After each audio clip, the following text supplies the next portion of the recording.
Assalamualaikum warahmatullahi wabarakatuh. Perkenalkan, nama saya Fazla Ramadhani dari program studi D3 Kebidanan Universitas Singapura Karawang. Di sini saya akan memberikan sebuah edukasi mengenai seks dan seksualitas pada remaja. Nah, kenapa saya mengambil tema tentang seks dan seksualitas pada remaja? Karena melihat dari banyaknya kasus yang terjadi di Indonesia, ini banyak sekali mengenai seks dan seksualitas pada remaja, entah itu dari pergaulan bebas, entah itu dari kehamilan yang tidak diinginkan pada remaja, atau pergaulan seks yang terjadi di remaja aktif seperti kita. Nah, di sini saya akan membahas beberapa materi mengenai seks dan seksualitas pada remaja. Contohnya kayak seperti dimulai dari pergaulan bebas, lalu nanti akan ada penjelasan penyebabnya, dampaknya, dan lainnya. Nah, oke, mungkin kita mulai saja ya. Nah, di sini ada pembahasan mengenai pergaulan bebas pada remaja. Nah, apa sih pergaulan bebas pada remaja itu? Lalu penyebab terjadinya pergaulan bebas pada remaja itu tuh apa? Nah, apakah ada dampak serius dari pergaulan pada remaja ini? Mungkin akan kita simak materi berikutnya.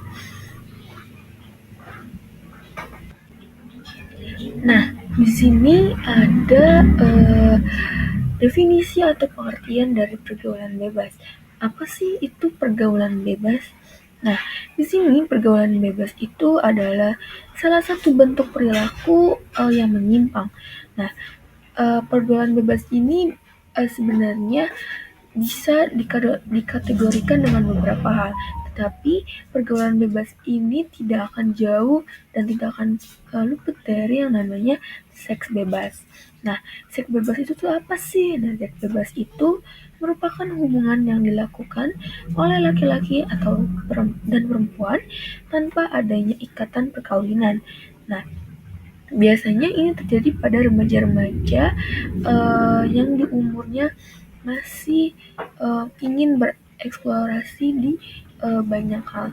Nah, sehingga kita terbawa dengan aliran pergaulan bebas yang sehingga kita melakukan seks bebas sebagai pelampiasan dari hawa nafsu kita. Nah, pergaulan bebas ini yang dimana kata bebas ini dimaksud adalah melewati batas-batas norma ketimuran yang ada. Nah, masalah pergaulan bebas ini sering kita dengar baik di lingkungan sekitar kita maupun dari media massa.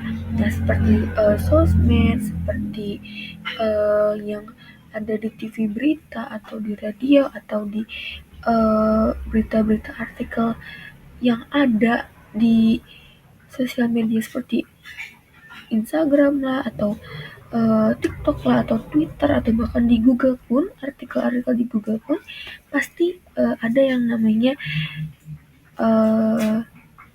berita tentang pergaulan bebas ataupun seks bebas. Nah, pergaulan bebas yang melewati batas seperti dugem contohnya atau minuman keras dan sebagainya akan berujung pada seks bebas karena pergaulan bebas dapat menyebabkan seseorang lupa diri dan merasa tidak modern jika tidak mengikuti tren yang akan berujung pada seks bebas. Nah, yang pada dasarnya pemikiran seperti itu sangat amat salah ya. Jadi kadang kita sebagai remaja, sebagai orang yang dewasa itu ada pemikiran seperti kayak pubertas dari hawa nafsu, dari pemikiran dan mungkin dari keinginan kita untuk mengikuti tren-tren yang berlangsung gitu.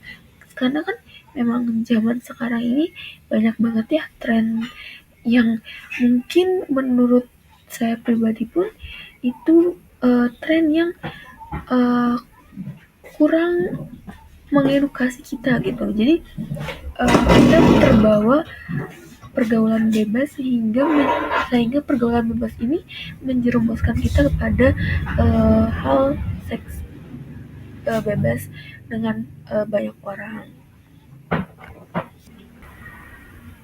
Nah, selain itu di sini juga ada definisi seksualitas.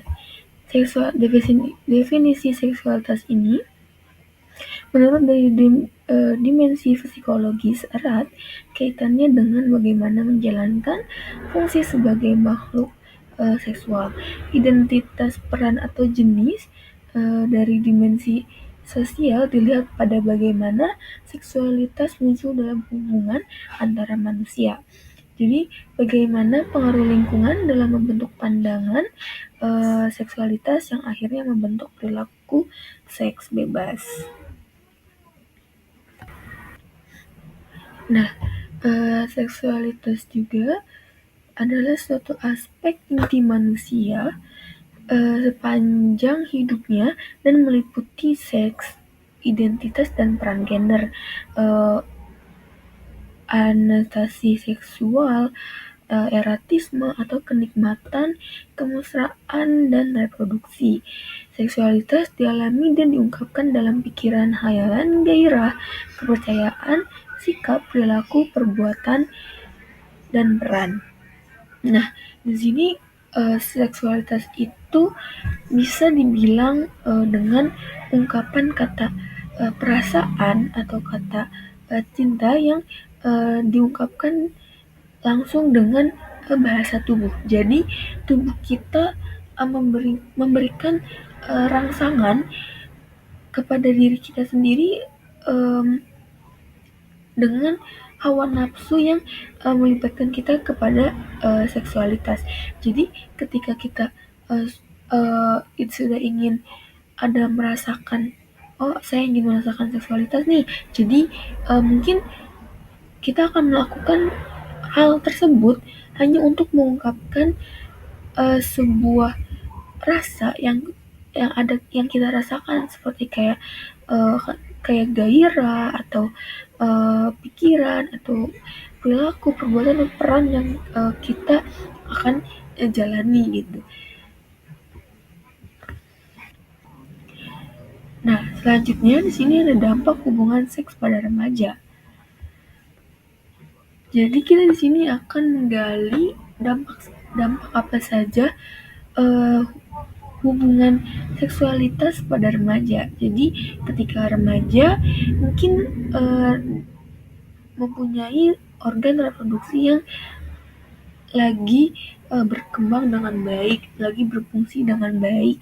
Nah, jadi karena mungkin kita sebagai remaja yang dibilang masih belum cukup umur untuk melakukan seksualitas, jika melakukan hal tersebut akan ada dampak pada diri kita sendiri. Mari kita simak materi dari dampak hubungan seks pada remaja ini. Nah, yang kedua ini ada aborsi. Nah, aborsi ini dengan status remaja yang belum menikah, maka besar kemungkinan kehamilan yang terjadi tidak dihendaki dan aborsi merupakan salah satu alternatif yang bagus, yang aman yang diambil oleh para remaja. Nah, karena karena ini masih nyambung dengan eh, yang pertama tadi, kehamilan tidak diinginkan. Jika memang kita sebagai remaja mengalami kehamilan yang tidak diinginkan, itu pasti menyebabkan beberapa dampak seperti dari psikologis, dari fisik dan segala macam.